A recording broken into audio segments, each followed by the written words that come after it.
ஏற்கனவே 1997 நடைபெற்ற இந்த லீலாவதி அவர்களுடைய கொலை மிக மிக பரபரப்பாக பேசப்பட்ட ஒரு கொலையானது இன்னைய அளவிலும் ஒவ்வொரு முறையும் திமுகவும் கம்யூனிஸ்ட் கட்சிகளும் கூட்டணி வச்சுக்கிறப்பெல்லாம் பெரிய பேசு பொருளாகும். அப்படிப்பட்ட கொலையினுடைய சாயமே இன்னும் மறையாத இந்த சூழ்நிலையில மீண்டும் துணை மேயருடைய வீட்டிலே இப்படி தாக்குதல் ஏற்பட்டுச்சுன்னா அராஜகத்தை ரவுடிசத்தை திமுகவினர் தொடர்ந்து ஆதரிக்கிறாங்க அப்படின்ற விஷயத்தை புதுப்பிச்சுட்டே இருக்காங்களான்ற கேள்வி எழுந்திருக்கு. உங்களுடைய பார்வை? பொதுவா திமுக அப்படின்னாலே அராஜகம், ரவுடிசத்துக்கு பேர் பெற்றது. இதுதான் நம்ம மக்களை பொறுத்த வரைக்கும் உள்ள யதார்த்தமான ஒரு இது மக்கள் செய்திகள்லயே அந்த மாதிரி நம்ம பார்க்கிறோம். அந்த வகையில நீங்க பாத்தீங்கன்னா 9ஆம் தேதி மாலை 6:45 மணிக்கு மதுரையில் இருக்கக்கூடிய துணை மேயர் நாகராஜன் அவரு தாக்கப்படுறாரு. அவருடைய வீட்டு பொருட்கள் சேதமாகுது. அவர் ஒரு 75,000 ரூபாய்க்கான சேதம் ஏற்பட்டிருக்குன்னு அவர் சொல்றாரு. ஒரு கொலைவெறி தாக்குதல்.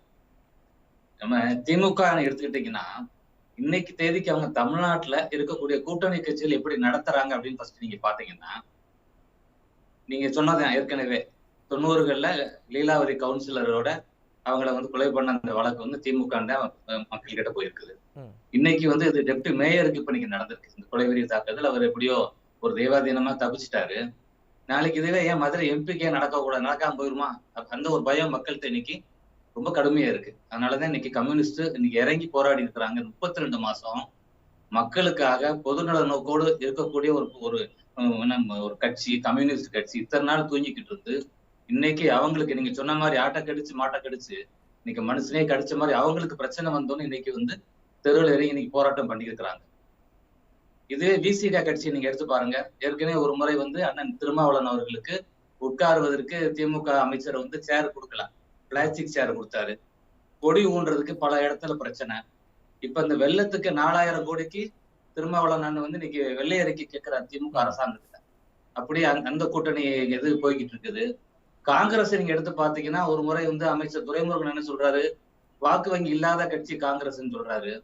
விளையாட்டுத்துறை அமைச்சர் சனாதனம் பற்றி சர்ச்சையான கருத்தை தெரிவிச்சப்ப இந்திய அளவில் இருக்கக்கூடிய காங்கிரஸ் தலைவர்கள் அதுக்கான எதிர்ப்பு தெரிவிச்சாங்க. முஸ்லிம் லீக் கட்சி கூட்டணி ராம்நாடோட எம்பி நவாஸ் கனி அவருக்கும் அமைச்சர் ராஜகண்ணப்பனுக்கும் பிரச்சனை தள்ளுமுள்ளு வருது, கலெக்டர் கீழே தள்ளி விட்டுறாங்க. இப்படி சட்டம் ஒழுங்கு சீர்கேடு என்பது திமுக கட்சிக்கான அது ஒரு முக்கியமான ஒரு குறியீடு தான் அது.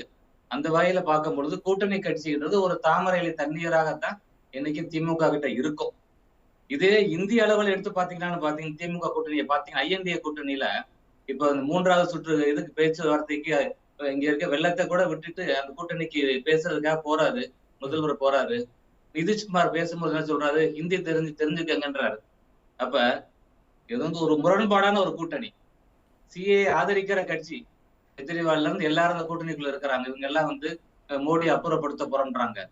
வெஸ்ட் பெங்கால்ல மம்தா பானர்ஜி என்ன பண்றாங்க, காங்கிரஸ்க்கு 2 சீட்டு கொடுப்பேன்றாங்க. இன்னைக்கு தமிழ்நாட்டுல திமுக 5 சீட்டு தான் தர போறாங்க. இன்னைக்கு அந்த 11-12ல இருந்து 5க்கு இறங்கி வர்றாங்க. விசிகாக்கு 1, கம்யூனிஸ்டுக்கு 1, இவங்க எல்லாம் அந்த 1 சீட் 2 சீட்டுக்காக 32 மாதம். இதுவே கடந்த ஆட்சியில எடப்பாடியோட ஆட்சியில எடுத்ததுக்கெல்லாம் இவங்க போராட்டம் செஞ்சவங்க தான் இந்த கூட்டணி கட்சிகள் எல்லாம். மக்கள்கிட்ட இப்ப இவங்களுக்கு ரொம்ப கெட்ட பேரு.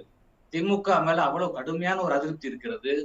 பொதுவாகவே கொடுத்த வாக்குறுதிகள் 500 வாக்குறுதிகள்ல நெருக்கி 80-90% நிறைவேற்றவில்லை.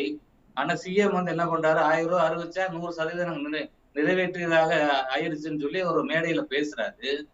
இதுக்கெல்லாம் எதிர்த்து குரல் கொடுக்காத இந்த கட்சிகள் இப்ப போக்குவரத்து ஊழியர்கள் தொழிலாளர்கள் போராட்டம் நடத்திக்கிட்டு இருக்கிறாங்க. அடிப்படை உரிமைக்காக அவங்க போராட்டம் நடத்துறாங்க. கம்யூனிஸ்ட் கட்சி அதுல அவங்களுக்கு ஆதரவு தெரிவிச்சு களத்துல இறங்கல. இப்படி 1 சீட்டு 2 சீட்டுக்காக தேர்தல் நிதிக்காக இன்னும் இறங்கி போகணுமா?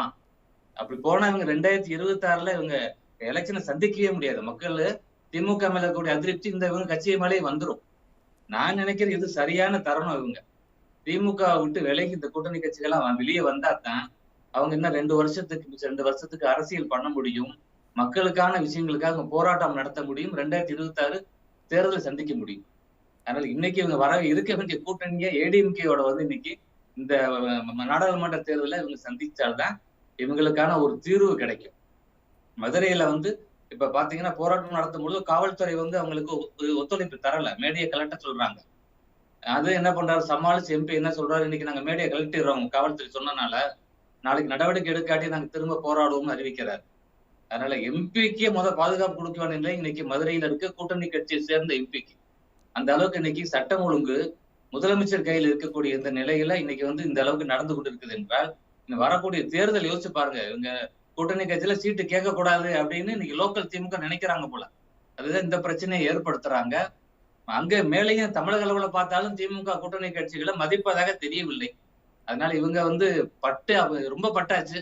இனியாவது இவங்க ஒரு மாறுபட்டு ஒரு முடிவை எடுத்தாதான் நிச்சயமாக இவங்களுக்கு நல்லா இருக்கும். இவங்களை உயிருக்கும் உத்தரவாதம் அப்பதான், இவங்களுக்கு அரசியலுக்கும் உத்தரவாதம் அப்பதான் அப்படின்றத எனக்கு பார்க்க தோன்றுகிறது. மதுரையில அந்த நிலைமை தான் சார். நன்றி நன்றி நன்றி சார், உங்களுடைய கருத்துக்களுக்கு நன்றி. இப்போ பார்த்தீங்கன்னா சட்ட ஒழுங்கு முதலமைச்சர் ஸ்டாலின் கையில் இருக்கு. கொஞ்ச நாளைக்கு முன்னாடி நீங்கள் அந்த வீடியோ பார்த்துருப்பீங்கன்னு நினைக்கிறேன். ஓட்டேரி காவல் நிலையத்தில் காவலரே கஞ்சா விற்று ஒரு சிசிடிவி வெளியே மிகப்பெரிய பரபரப்பை ஏற்படுத்திச்சு. இப்போ பார்த்தீங்கன்னா திமுக நிர்வாகிகளே வீடு புகுந்து அலுவலகத்தை தாக்குறது, துணை மேயரை தாக்குறது, இப்படி பல விஷயங்கள் போகிட்டு இருக்கும் பொழுது தமிழகத்தினுடைய சட்ட ஒழுங்கு என்ன ஆகி கொண்டிருக்கிறது? இதனை கையில் வைத்துக் கொண்டிருக்கிற முதலமைச்சர் என்ன செய்து கொண்டிருக்கிறார்? இன்னைக்கு தமிழ்நாட்டுல சட்டம் ஒழுங்கு சந்தி சிரிக்குது அப்படின்னு சொன்னா பொருத்தமாக இருக்கும். இந்த துறையை வைத்திருக்கக்கூடிய முதலமைச்சர் உங்களுக்கு தெரியும். அவர் உடல்நலம் சரியில்லாம சிகிச்சைக்காக அவருக்கு வெளிநாடு செல்ல இருக்கிறார். இன்னும் சின்னவருக்கு முடிசூட்டு விழா கூட நடக்க போறதா கூட டிவியில பார்த்துட்டு இருக்கிறோம். அந்த வகையில தான் இன்னைக்கு அவங்களுடைய செயல்பாடு இருக்கிறது. நான் ஒரு பொது மனிதனா நான் இப்ப சாந்தி மடிச்சு கேட்கிறேன். எஃப்ஐஆர்ன்றது எல்லாரும் போட்டுருவாங்க. ஏதோ ஒரு நாள் கேஸ் நடக்கும். நம்மளுடைய டெப்டி மேயரோடைய ஒரு 10 வருஷமா ஒரு ஆயுசுக்குள்ளேயே ஒரு சொல்யூஷன் வரும்னு வச்சுக்கோங்களேன். நம்ம இன்னைக்கு எதுக்கு உரிமை குரல் உட்கார்ந்துருக்கோம்னா, பல்வேறு கட்சியில சேர்ந்து உட்கார்ந்துருக்கோம்னா, ஒரு சமூக மாற்றம், மக்களுக்கான ஒரு வாழ்வியல் மாற்றத்தை கொண்டு வர்றதுக்கான ஒரு போராட்டம் தான் இன்னைக்கு. அதைத்தான் இன்னைக்கு நம்ம கலந்து பேசுறோம். சாந்தி மேடம் பேசும்போது சொல்றாங்க கூட்டணி விட்டு வெளியே வாங்கன்னு நாங்க பிரதானமா அவங்க சொல்றாங்க. நம்ம அப்படி சொல்லல. இந்த அளவுக்கு கம்யூனிஸ்ட்னு எல்லாரும் பொது உடைமை கட்சிகளை மதிக்கக்கூடிய அளவில் இருந்த நீங்க இன்னைக்கு கம்யூனிஸ்ட் கம்மி ஆயிட்டீங்களே அப்படின்ற ஒரு வருத்தத்துல நாங்க சொல்லிட்டு இருக்கோம். மக்களுக்கான போராட்டத்திற்காக கம்யூனிஸ்ட் தேவை, நீங்க வெளியே வாங்கன்றோம். இப்ப நாடாளுமன்ற தேர்தல் எடுத்து பாத்தீங்கன்னா 2019 இவங்க திமுக கூட்டணியில வாங்கின ஓட்டு 2.4%. இந்திய கம்யூனிஸ்டா இருக்கட்டும், மார்க்சிஸ்டா இருக்கட்டும்.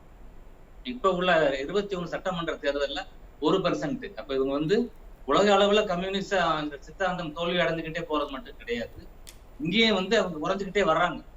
அப்ப இது ஏன் குறையறாங்க? இதை நம்ம திருப்பி காப்பாத்திக்கிறதுக்கு இவங்க என்ன செய்யணும்? மக்களுக்கான போராட்டங்களை இவங்க முன்னெடுக்கணும். நீங்க சொன்ன மாதிரி ஏற்கனவே நீங்க சொன்னீங்க, மூர்த்தி அண்ணன் சொன்னாங்க, அக்கா சுகந்தி அவங்க சொன்னாங்க. இந்த 32 மாசத்துல இந்த கூட்டணி கட்சிகள் யாராச்சும் இறங்கி ஒரு போராட்டம் மக்களுக்காக வந்திருக்கிறாங்களா? சாந்தி மேடம் பண்ணாங்கன்னா கடந்த ஆட்சியில அவங்க பண்ணாங்க.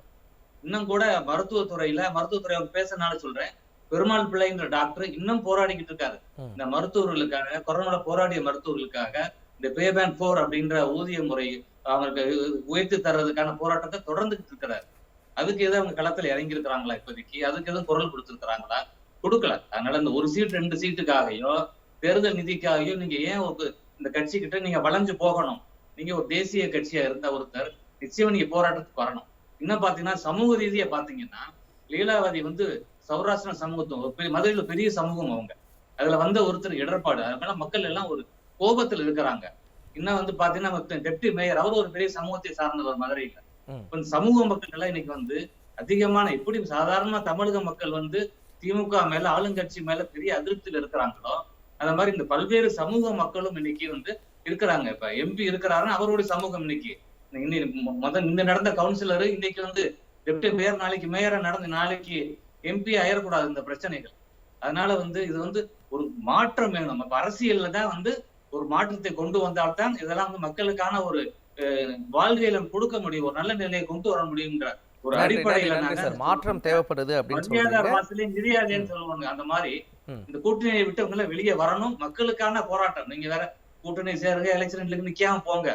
மார்க்சிஸ்ட் இந்திய கம்யூனிஸ்ட் எலெக்ஷன்ல நிக்காம இந்த மக்களுக்காக போராடி அவங்க வாழ்க்கையில மாற்றத்தை கொண்டு வந்தீங்கன்னா நிச்சயமா உங்களை நாங்க இந்த 3 பேரும் இன்னைக்கு நாங்க இங்க பாராட்டுவோம். நன்றி நன்றி நன்றி சார், உங்களுடைய கருத்துக்களுக்கு நன்றி.